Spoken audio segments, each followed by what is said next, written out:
દૈનિક બાઇબલના વાંચનો. તારીખ 2 ઓગસ્ટ 2026, સામાન્ય કાળના 18મા અઠવાડિયાનો રવિવાર.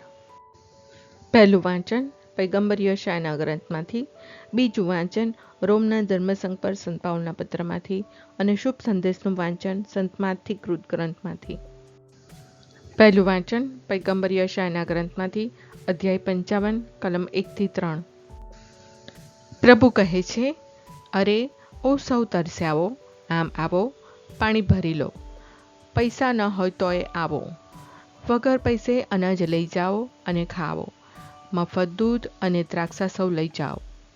જે ખવાય એમ નથી એની પાછળ શું કામ પૈસા ખર્ચો છો? જેનાથી તૃપ્તિ થતી નથી તેની પાછળ તમારી મહેનતની મજૂરી શું કામ ખર્ચી નાખો છો? મારું કહ્યું ધ્યાનથી સાંભળો, એટલે તમને સારું સારું ખાવાનું મળી રહેશે અને તમે ઉત્તમોત્તમ વાનીઓની મોજ માણશો. હું કહું છું તે સાંભળો. મારી પાસે આવો, મારું સાંભળશો તો જીવન પામશો. હું તમારી સાથે કાયમનો કરાર કરીશ. જે ઉપકારો કરવાનું મેં દાવીદને વચન આપ્યું હતું તે તમારા ઉપર કરીશ. આ પ્રભુની વાણી છે, તે આપણો આધાર છે. બીજું વાંચન રોમના ધર્મસંઘ પર સંત પાઉલના પત્રમાંથી, અધ્યાય 8, કલમ 31 અને 37-39. તો પછી ખ્રિસ્તના પ્રેમથી આપણને કોણ વિખૂટા પાડી શકે એમ છે?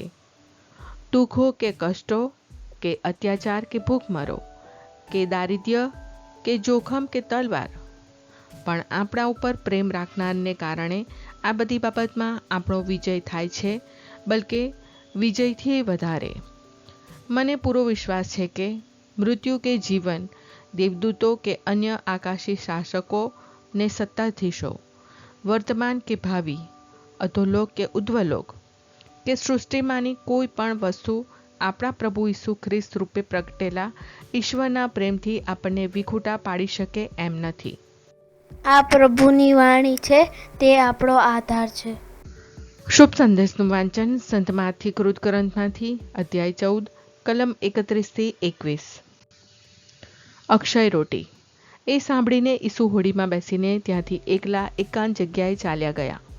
લોકોએ આ વાત સાંભળી એટલે તેઓ ગામોમાંથી જમીન માર્ગે તેમની પાછળ નીકળી પડ્યા. જ્યારે ઈસુ કિનારે ઉતર્યા ત્યારે તેમણે મોટી મેદની જોઈ. તેમનું હૈયું દયાથી ભરાઈ આવ્યું અને જે માંદા હતા તેમને તેમણે સાજા કર્યા. સાંજ પડી એટલે તેમના શિષ્યોએ આવીને કહ્યું, આ તો ઉજ્જડ જગ્યા છે અને દિવસ આથમી ગયો છે. આપ લોકોને વિદાય કરી દો, જેથી તેઓ ગામડામાં જઈને કંઈ ખાવાનું ખરીદી શકે. પણ ઈસુએ કહ્યું, એ લોકોએ જવાની જરૂર નથી, તમે જ એમને કંઈ ખાવાનું આપો. ત્યારે તેમણે કહ્યું, અમારી પાસે અહીં 5 રોટલા અને 2 મચ્છી સિવાય બીજું કંઈ નથી. એટલે ઈસુએ કહ્યું, લાવો, અહીં મારી પાસે લાવો. પછી તેમણે લોકોને ઘાસ ઉપર બેસી જવાનું કહ્યું અને પેલા 5 રોટલા અને 2 મચ્છી લઈને આકાશ તરફ જોઈ ઈશ્વરની સ્તુતિ કરી અને રોટલાના ટુકડા કરીને શિષ્યોને આપ્યા અને શિષ્યોએ લોકોને આપ્યા. બધા લોકોએ ધરાઈને ખાધું અને જે કટકા વધ્યા તે ભેગા કર્યા તો 12 ટોપલા ભરાયા. ખાનારામાં આશરે 5000 પુરુષો હતા, સ્ત્રીઓ અને બાળકો તો જુદા. આ પ્રભુની વાણી છે, તે આપણો આધાર છે.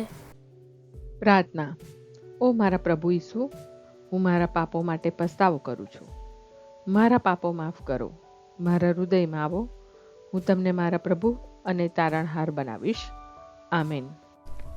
પ્રભુ તમને સુખી રાખો અને તમારી સંભાળ રાખો. પ્રભુની તમારા ઉપર કૃપા દ્રષ્ટિ અને મહેરબાની હો.